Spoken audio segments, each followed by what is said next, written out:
Today I'm going to talk about variables. So in the last video we ended up with what we have here with the document write, alert, confirm and prompt. So if you didn't see that in my first video, I'll put a link to that at the bottom of this one. So basically this video is going to be about variables, but there's just one thing I would like to discuss very briefly is about comments. So if you comment in JavaScript, so if we take this document.write there, we just put the forward slash and another one. So what that's going to do is it's going to take out that line, but it's going to leave the alert, confirm and prompt. So if we just try that here. So there's no document write, which would be on the left hand side. And so we have that and the prompt. So how to get rid of all that is just to put the forward slash and what I call a wildcard there, and at the bottom as well you put the wildcard and the forward slash. So that is what really you do if you want all your comments out in JavaScript. And if we look at this, there'll be nothing on the browser. So we preview that in Chrome and there's nothing there. So that's how you do it, and how you just get it back. You just delete the asterisk thing and the forward slash, and you get it all back. Okay, so there you have everything there. So what we're going to really do about this one is going to be about the variables. So just pop this one. We're just going to put this down at the bottom of the page and just do that. There we go. So we or we could just do another page, but this is just going to go down under the HTML. So we just go cut and body, and that's gone for now. So what are variables? Well, we're just going to put in the script again. So we put in script, and of course the forward slash, which ends the script, just like HTML. So in between that, and this is in the head, we can also do it in the body like I discussed the last time.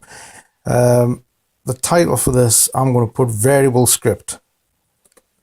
Variable script. So variables are basically whatever you want them to be. So here's an example. We could put vary. A lot of programmers put this word var as for variable, and we could put anything you want. So it's apple equals a string, which is basically text. You know, it tastes very nice. So there we go on that one.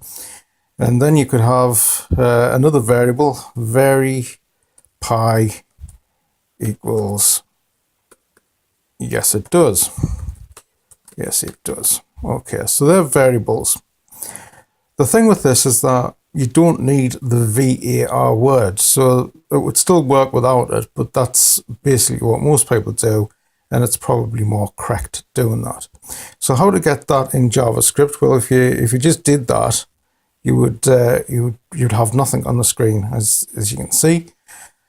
But what we did, as we did in the last lesson, is put something like alert, and we put in that, and what we do there is we grab, we don't have to put the word var in, but we can put apple in. So we put apple in, and here we are. This should say it tastes very nice. It tastes very nice, as you can see there. And that's how it all works. So what we don't need the quotation marks as I showed in the last one, because that wasn't variables, that was just what it was.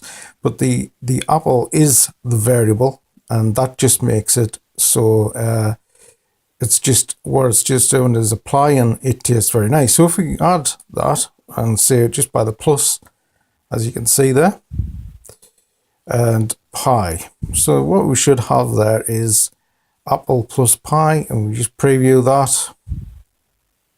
It tastes very nice, and yes it does.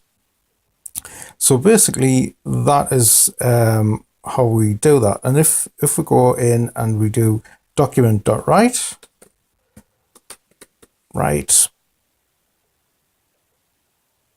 There we go. It is very nice. Yes, it does. So basically, that's what variables are. And we're just going to put another one in. And we're going to just change that. And we're going to put the number 5. So we're going to put the number 5. And then in the pi one, we're going to put number 4. Oops. I'll just come out of that because that's actually my screenshot number. So we'll put 3. So document dot write. So what we're going to do is we're going to put, as we're just going to leave it there, apple plus pi. So which should come up is 8. And there we have in the corner, that's it. So that's basically a program really. It's additional, it's logic. And if you times that, and you did it by that, so you'd have 15.